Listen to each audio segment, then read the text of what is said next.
Mine's, my lesson is on patterns. And what is from my kindergarten class, I did it with the kindergartners. And it was funny because after I did it, I came up with a lot more stuff to do, so I figured that's what teaching that. Once you teach it, you come up with more stuff to build on. True it is. So what I would do is, before lunch, we do a read aloud. So I would bring out the big book. And I would start reading the big book. I really wouldn't talk about patterns. I would try to build the anticipation for the lesson later in the day in math. So I would just open the big book and pretty patterns. And I would read it, and I would like the kids to repeat after I read it. And it's a rhyme book, so pretty patterns at the fair, you can find them everywhere. Pretty patterns at the fair, you can find them everywhere. Green, white, green, white, green, white. The pretty lights are shining bright. Green, white, green, white, green, white. The pretty lights are shining bright. Pink, pink, blue. Pink, pink, blue. The Ferris wheel looks pretty too. Pink, pink, blue. Pink, pink, blue. The Ferris wheel looks pretty too.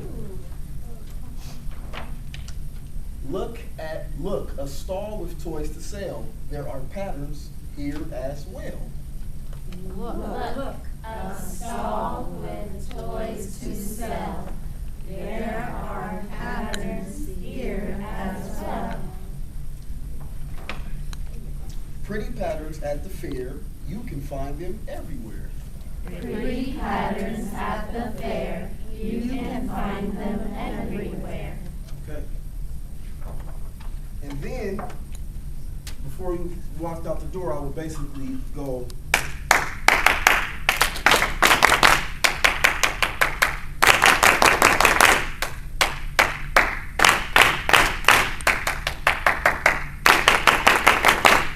and I will leave it at that.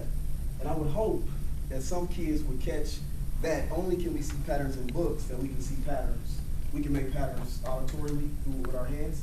So after they came back from lunch to set up the math, what I would do was have a red, a green, or a blue, basically one of these in their squares. So when they came in and they seen it, they would get excited about it and wonder what was going on.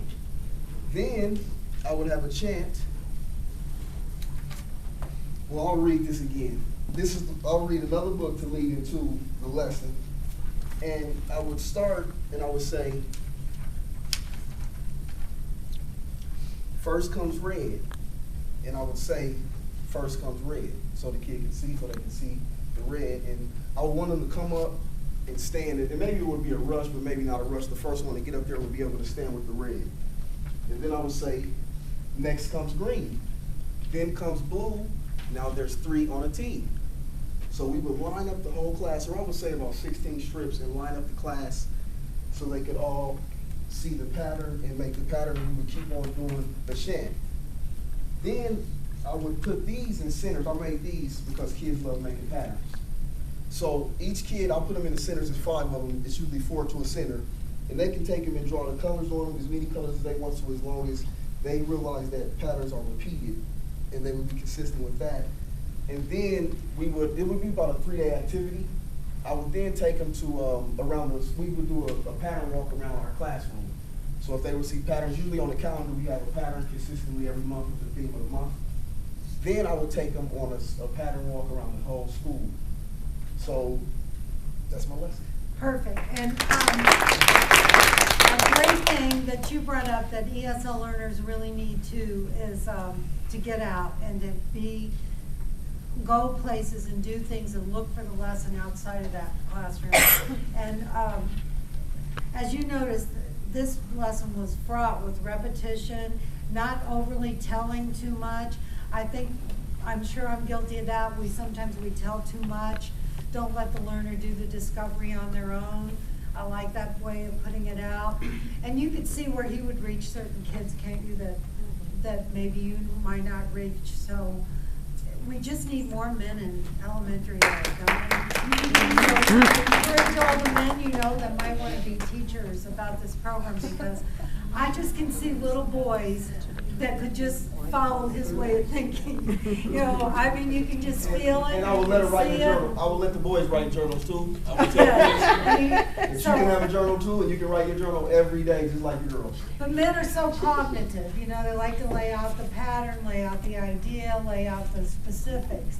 And I think there are so many women in elementary ed that we tend to be less cognitive and more conceptual. Oh, if you do this, this will happen, big things. Whereas men sort of tend to break it down, and I think little kids really would benefit from more of that. So I appreciate the steadiness of that, the steadiness. Thank you very much.